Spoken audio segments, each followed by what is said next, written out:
The Claudia Mijangos case, the tragedy that shook Mexico.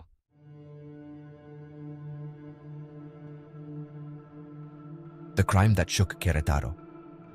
It's been over 30 years since the case of Claudia Mijangos deeply shocked Mexican society.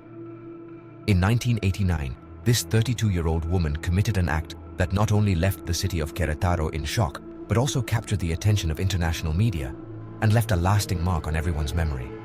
Claudia brutally murdered her 3 young children, Alfredo, 6 years old, Claudia Maria, 11 years old, and Ana Belén, 9 years old. The crime scene, covered in blood and marked by extreme violence, became the center of one of the most infamous cases in Mexican crime history. But what led this woman, once described as a devoted mother, to commit such a horrific act? The emergency call and the discovery. It was the morning of April 24, 1989, when 2 police officers arrived at the house located at 408 Hacienda Vegal Street in the Jardins de la Hacienda neighborhood, Querétaro. Minutes earlier, a woman named Veronica had made an emergency call, reporting that something terrible had happened at the home of her friend, Claudia Mijangos. Upon entering the house, the police officers were paralyzed by what they saw. In the master bedroom on the double bed lay the bodies of the 3 children.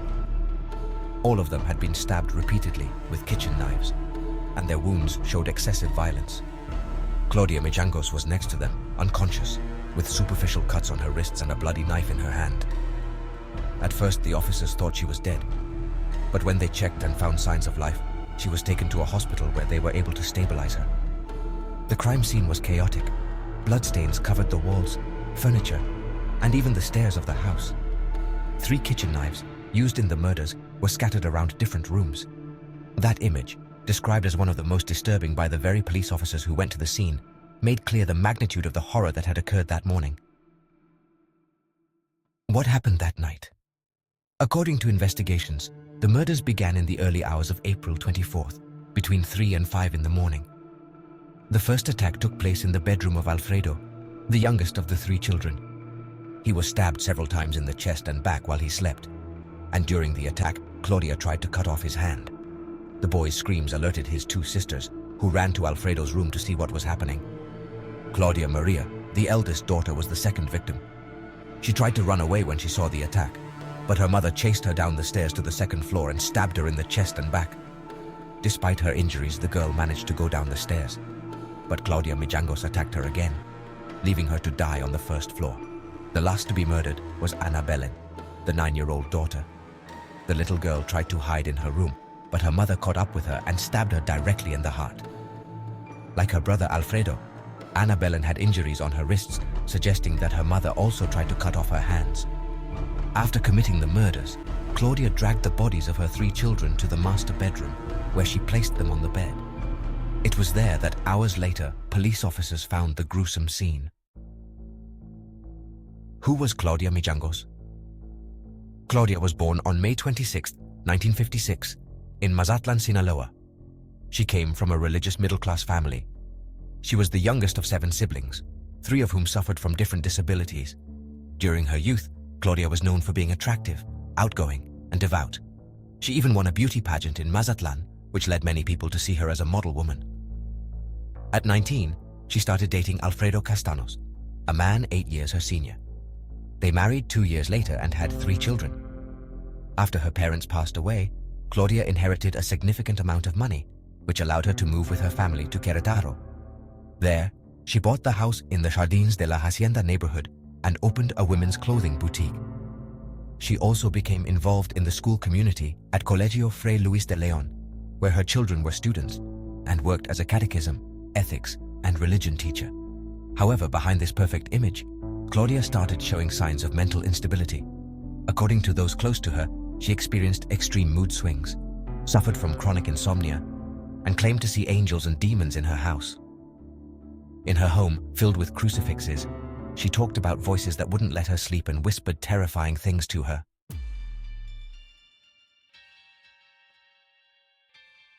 A marriage in crisis.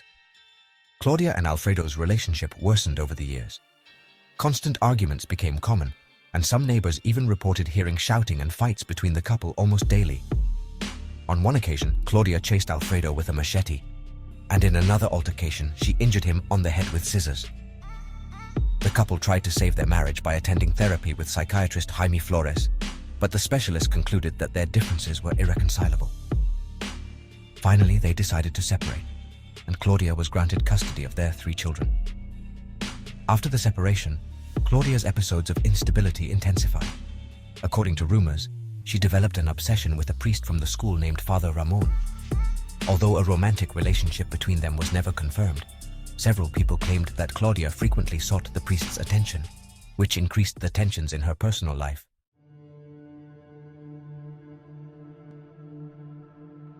The day everything changed.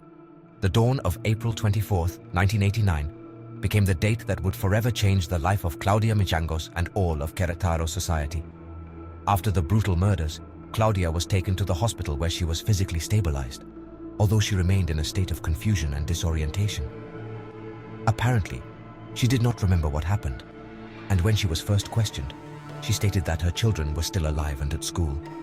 In her initial statements, Claudia claimed that she had been feeling strange for a week. She recounted that when she looked in the mirror, she saw her face rotting, as if she were decomposing. Furthermore, she assured that Querétaro was full of evil spirits and that her children had been possessed by demons. Claudia also mentioned that a male voice had ordered her to kill her children to restore order. These testimonies, along with her erratic behavior, led the authorities to conduct a series of psychiatric evaluations to determine her mental state.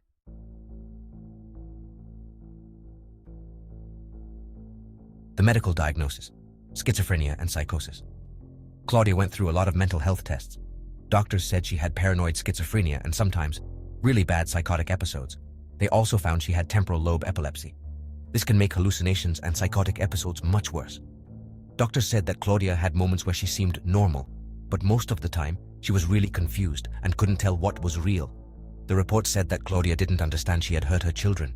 She thought they were still alive. Even with all the doctors' reports, not everyone believed it. Pictures of the 3 murdered children were all over the news in Mexico. Many people wanted Claudia to go to jail for being a murderer.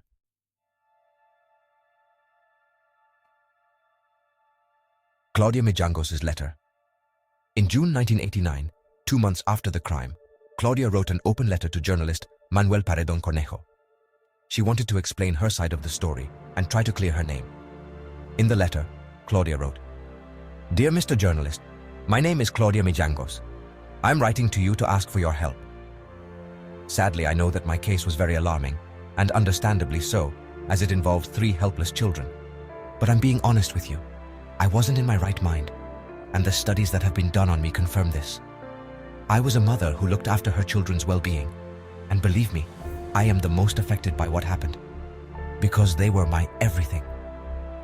Even though the facts suggest otherwise, I live in constant agony.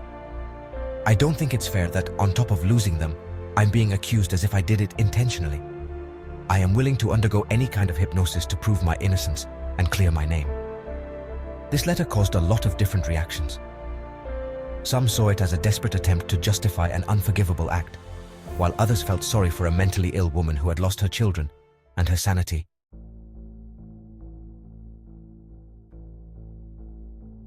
The trial and the sentence. After months of investigations and psychiatric evaluations, Claudia Mijangos was found not guilty by reason of insanity due to her mental state at the time of the crime. Instead of being sent to prison, she was transferred to the psychiatric ward of the Tepepan Women's Rehabilitation Center on September 19, 1991.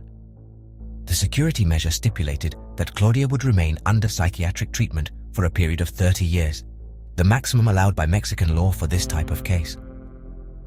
During her time in the psychiatric center, Mijangos continued to be evaluated periodically, and specialists confirmed that her mental state did not show significant improvements.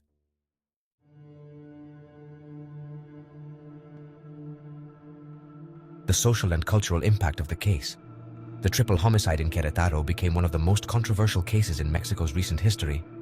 Claudia Mijangos was nicknamed by the media as the hyena of Querétaro, a name that reflected the cruelty of her actions. The house where the crimes took place was completely abandoned after Claudia's arrest, and over time, it became a place surrounded by urban legends. Neighbors and curious onlookers began to claim that the house was haunted. Some said they heard children's screams at night, while others claim to have seen ghostly figures through the windows. Television programs about paranormal phenomena conducted investigations at the site, and YouTubers turned it into a popular destination for urban exploration. Although many of these activities were clearly driven by morbid curiosity, they also reflected the cultural impact of the case on Mexican society.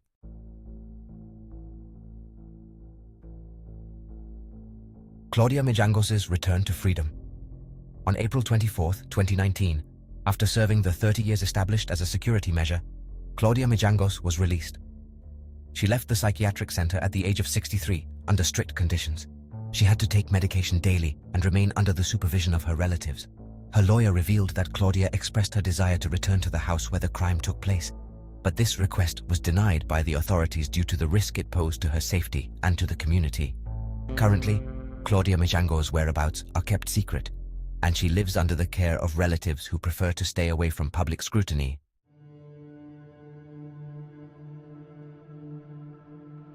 Reflections on the case. The Claudia Mijangos case sparked a nationwide conversation in Mexico about how we handle mental illness. It also made people think about whether the healthcare and justice systems could have done more to prevent this tragedy. Schizophrenia is a serious mental illness that can cause hallucinations and episodes of psychosis.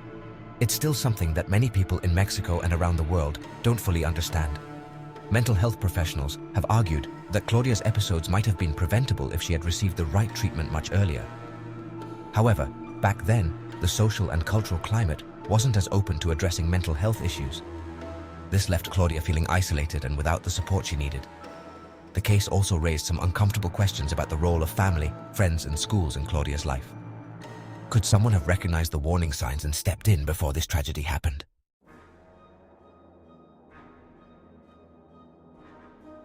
The legacy of a case that still hurts.